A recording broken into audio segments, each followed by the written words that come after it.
Olá, sejam bem-vindos. Hoje a gente vai mergulhar num tema que parece simples, mas que pode mudar tudo na segurança das cidades. A gente vai ver como analisar pequenas infrações, aquelas do dia a dia, pode, na verdade, ser a chave para grandes soluções. Vamos descobrir como os dados estão transformando o jeito que a gente pensa o policiamento. Para começar, eu quero deixar essa pergunta no ar. E se aquelas coisinhas que a gente costuma ver como menores, sabe? Tipo barulho, uma pequena desordem, e se elas fossem, na verdade, as pistas mais importantes para a gente construir uma cidade mais segura? Essa análise que vamos ver hoje sugere que sim, e que olhar para isso é muito mais importante do que a gente imagina. Bom, primeiro, vamos entender o problema de fundo. Muitas vezes, a polícia acaba presa num ciclo sem fim, sabe? Respondendo sempre as mesmas chamadas, resolvendo os mesmos probleminhas que perturbam a vizinhança, mas que raramente tem uma solução definitiva. É uma rotina que cansa e, como a gente vai ver, não é muito eficiente. E essa frase, que veio direto da fonte do estudo, resume tudo de forma perfeita. A sensação de enxugar gelo. É aquela ideia de um trabalho que não acaba nunca e que não resolve a causa real do problema. Pensa só na desmotivação de um policial que sente que todo o esforço dele some, sem criar uma mudança de verdade. Então, para tentar quebrar esse ciclo, uma equipe de pesquisadores lá em João Pessoa, na Paraíba, resolveu fazer diferente. Em vez de só continuar reagindo, eles foram investigar a fundo, usando uma ferramenta poderosa, os próprios dados da polícia. E aqui está o pulo do gato. Essa análise não é baseada em achismo. Ela é resultado de um mergulho profundo em quase 2 anos de dados reais. A gente está falando de milhares de chamados policiais que foram analisados um por um para encontrar padrões. A verdade, como se diz, estava ali nos dados, só esperando para ser encontrada. E agora a gente entra na parte em que as evidências começam a aparecer. E o que os dados mostraram é impressionante.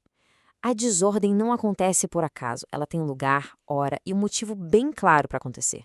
Olhando para esse gráfico, fica claro qual é o grande vilão. Disparado, o campeão de queixas é a perturbação do sossego, seguido por pequenas agressões. O que isso nos diz? Que o problema central não são os grandes crimes, mas sim os conflitos do dia a dia, a desordem social. E onde tudo isso acontece? Olha só que interessante. A desordem não está espalhada pela cidade inteira. Pelo contrário, ela se concentra de forma bem clara em bairros específicos, como Manaíra, Bessa e Tambaú. E o que eles têm em comum? São áreas conhecidas pelo lazer e pela vida noturna. São verdadeiros hotspots, ou pontos quentes, da desordem. E aqui a coisa fica ainda mais previsível. Existe um ritmo, quase uma dança semanal da desordem. As ocorrências simplesmente explodem nas noites de fim de semana, acompanhando o fluxo de pessoas na cidade. É como se fosse um relógio, sabe? Totalmente previsível.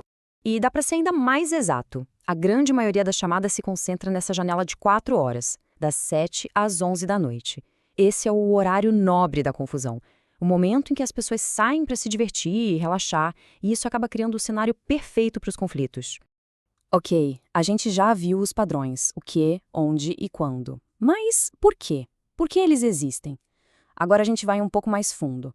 Vamos conectar o que os dados mostraram com o que a ciência da criminologia já sabe há muito tempo.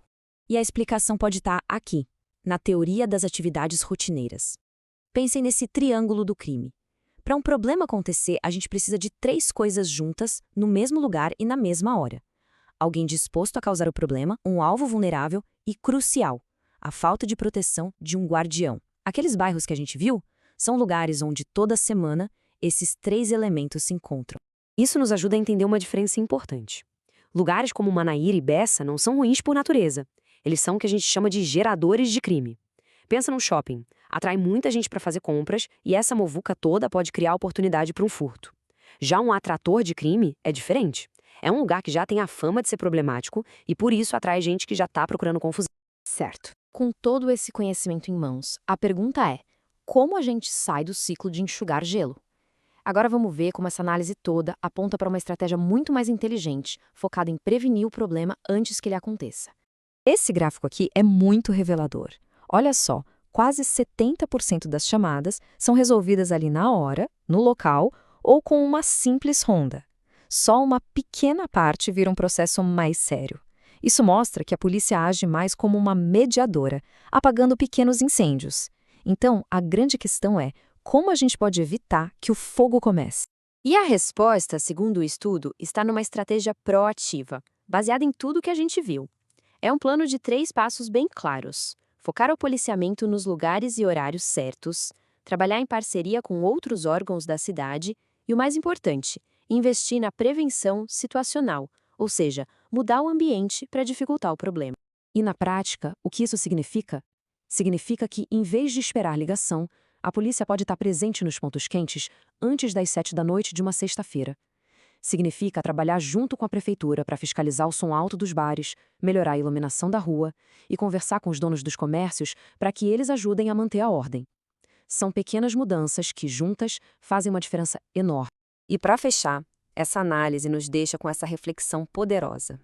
Se os dados mostram com tanta clareza onde, quando e como a desordem vai acontecer, talvez a pergunta mais importante não seja como responder mais rápido, mas sim o que podemos fazer para que a chamada nem precise ser feita. É uma mudança de mentalidade que tem o potencial de transformar a segurança pública nas nossas cidades.